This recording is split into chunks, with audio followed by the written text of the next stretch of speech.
Parliament से अवाम तक के सेशन में आज पार्लियामेंट की राहदारी में घूमते फिरते हमारी मुलाकात हो गई स्पीकर कौमी असम्बली असद कैसर साहब से। तो हमने सोचा क्यों ना इस मुलाकात का फ़ायदा उठाया जाए और अपने नाजरीन तक स्पीकर कौमी असम्बली असद कैसर साहब के ख्यालात पहुँचाए जाएँ। आपको पता है कि इस वक्त हम क्या पूरी दुनिया एक इतनी बड़ी पेंडेमिक से गुजर रही है। कोरोना वायरस जैसी आलमी वबा ने सबको अपनी लपेट में लिया हुआ है। बदकिस्मती से स्पीकर कौमी असम्बली असद कैसर साहब भी उन लोगों में शामिल हैं जो इस कोरोना वायरस से मुतासिर हुए। तो हम उनसे ये पूछना चाहेंगे कि किस तरीके से इस वबा से उन्होंने फ़ाइट आउट किया, किस तरीके से हिम्मत और हौसले के साथ, क्योंकि उनकी फैमिली भी मुतासिर हुई। तो यहाँ से हमें एक और स्पिरिट मिलेगा, एक और करेज मिलेगी। तो आइए चलते हैं स्पीकर असद कैसर साहब से बात करते हैं। आप इस इतनी बड़ी जो महलिक वबा थी उससे मुतासिर हुए, उन मुतासरीन में, और आपने बड़ी हिम्मत से इसको फ़ाइट किया। तो लोगों ने आपसे सीखा भी और आप एक इतने बड़े हाउस के कस्टोडियन भी हैं। तो आप अपना तजर्बा हमारे से शेयर करें ताकि लोग सीख सकें कि किस तरीके से इसको फ़ाइट करना है।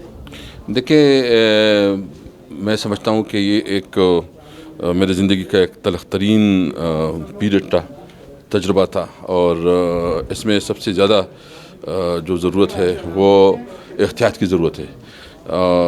शायद मुझसे ख़ुद भी कुछ बेख्तियातियाँ हुई हों और उसकी वजह से मैं और मेरी पूरी फैमिली जो है बहुत बुरी तरह मुतासिर हो गई। और जो हालात है मुझे पता है। मैं रिक्वेस्ट करूँगा अपने लोगों को कि मेहरबानी करें, जो गवर्नमेंट इंस्ट्रक्शन देती है, डॉक्टर्स इंस्ट्रक्शन देती है, उसको स्ट्रिक्टली फॉलो करें, अपने लिए, अपने बच्चों के लिए, अपनी फैमिली के लिए, क्योंकि ये जिसके ऊपर आता है उसको पता चल जाता है, बहुत तकलीफ मरहल होते हैं।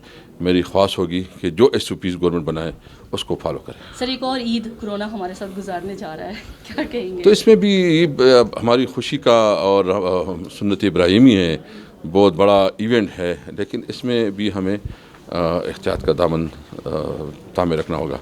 और आप पार्लियामेंट के कस्टोडियन हैं ऐवान के, और इस पूरी पेंडेमिक में आप क्या बताएंगे कि हमारी पार्लियामेंट का किरदार क्या रहा है? आप देख रहे हैं कि हमने पार्लियामेंट में जब से ये सिचुएशन आई तो हमने एक स्पेशल कमेटी बनाई, हमने गवर्नमेंट को और अपोजिशन को एक टेबल पे बिठाया, तमाम गवर्नमेंट को जितनी भी एडमिनिस्ट्रेटिव सेक्रेटरी उसको बुलाया, उसको जवाबदेह बनाया, जो हमारे ओवरसीज़ पाकिस्तानी हैं उसकी जो इश्यूज़ थे इसको टेकअप किया, जो तबलीगी जमात और शेयर ज़ायरीन की इशूज़ थी उसको टेकअप किया, और ख़ासकर एग्रीकल्चर की जो हमारे फार्मर्स की इशू थी उसको टेकअप किया।